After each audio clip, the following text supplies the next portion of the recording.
Olá, povo de Deus, sábado da terceira semana do Tempo Comum, 30 de janeiro de 2021.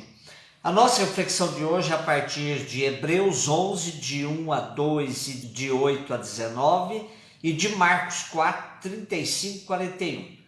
A fé é um modo de já possuir o que ainda se espera, a convicção acerca de realidades que não se veem.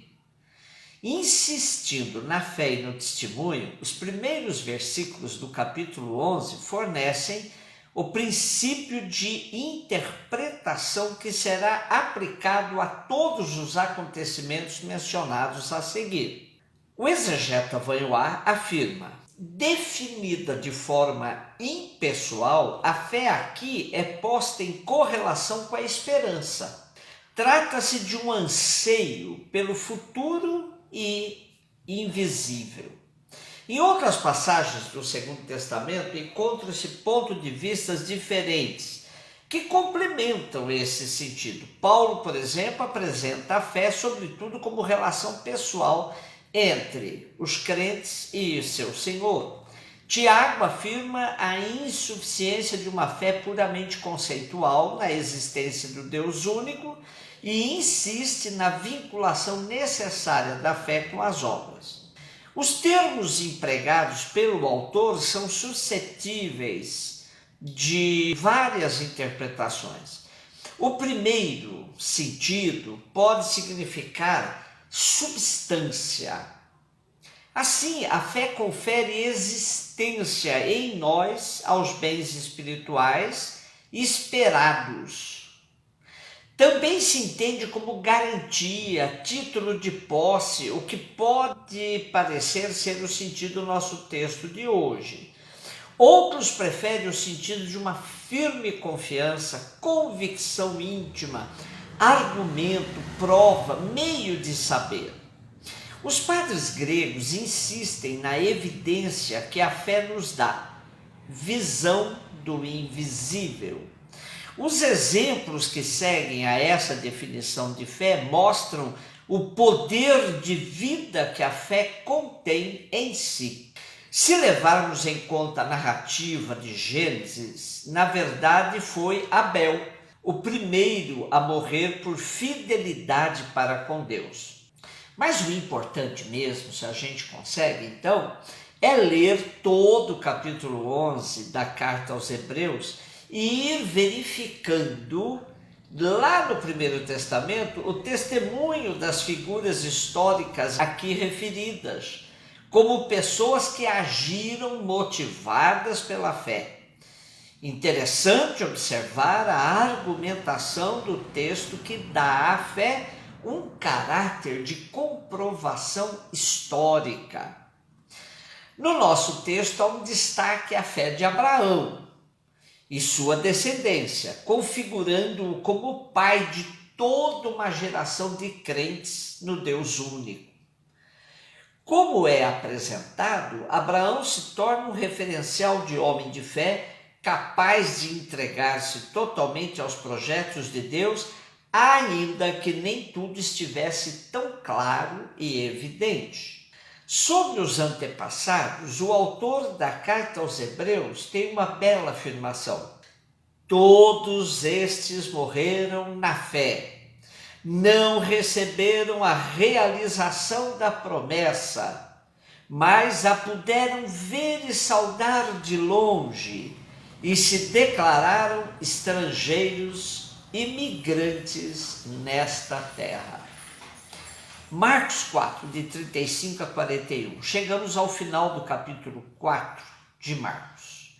Depois das parábolas contadas à multidão, ao cair da tarde, Jesus diz aos discípulos: vamos para outra margem, quase que indicando: estou cansado. Quando tudo começou, Jesus estava dentro da barca, os demais todos às margens. Agora os discípulos sobem na barca e vão com Jesus para outra margem. Tempestades de ventanias eram bem comum no lago de Genezaré, em dias de forte calor. Repentinamente podiam ocorrer ventos muito fortes vindo dos montes até o lago, situado a 200 metros baixo nível do mar. O controle do barco exigia muita experiência. Marcos se serve desse fenômeno natural como pano de fundo para relatar a situação da comunidade dos discípulos de Jesus. As últimas 3 décadas do primeiro século foram marcadas, sim, por perseguições, verdadeiras tempestades que agitavam o barco da igreja nascente. Jesus já tinha avisado que o reino de Deus, que parece frágil e pequeno como as sementes, para isso era necessária a perseverança, sobretudo nos momentos de provação, para desfrutar depois da beleza da árvore, vida escondida nas sementes. Confiança na sua palavra, era isso que Jesus cobrava. Mas as tormentas pelas quais passavam as primeiras comunidades eram verdadeiras provas de fogo para a fé dos primeiros.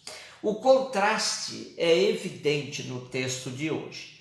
Enquanto Jesus dorme tranquilo, com a cabeça até encostada num travesseirinho dentro da barca, os discípulos com medo imenso, pois os ventos eram fortes demais.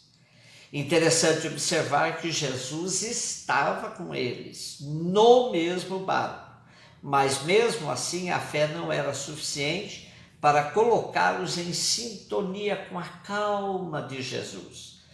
Os discípulos apelam para Jesus: Mestre, estamos perecendo, tu não te importas?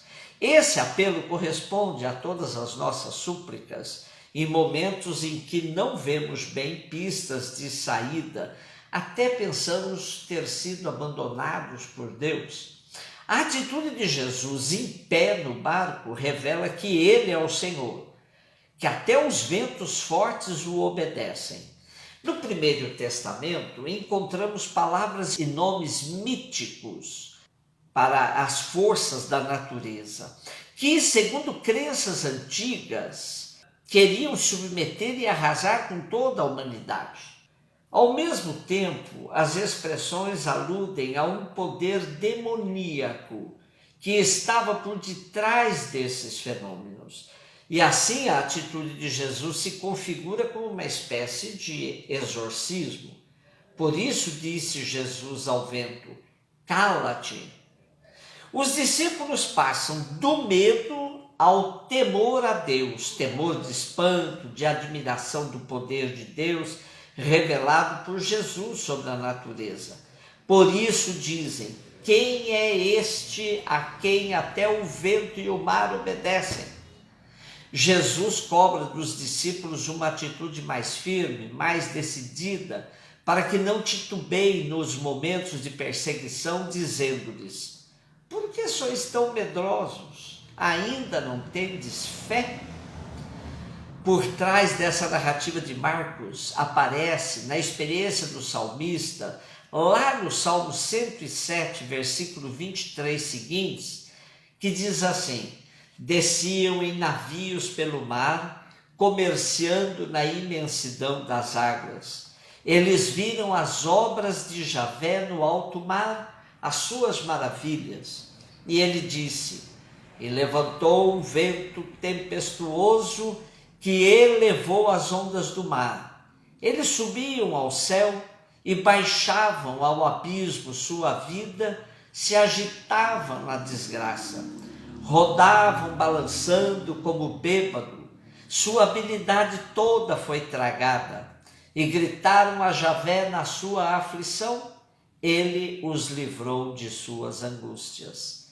Transformou a tempestade em leve brisa, e as ondas emudeceram. Alegraram-se com a bonança, e ele os guiou ao porto desejado. Então isso nós temos no Salmo 107. Seguramente Marcos se apropriou dessa experiência para narrar a tempestade em alto mar de hoje. Olhando a nossa situação atual, entendemos o quanto se exige de nós para mantermos a certeza da presença de Jesus Cristo em nosso barco, ainda que tenhamos a impressão de que ele dorme. Somente uma fé madura resiste às tempestades e nos leva a repetir com o cantor Raul Seixas, como ele dizia: não diga que a vitória está perdida, tenha fé em Deus, tenha fé na vida. Tente outra vez. Nossa fé nos leva a persistir na busca do bem, mesmo que os fracassos queiram nos sufocar. Um beijo no seu coração.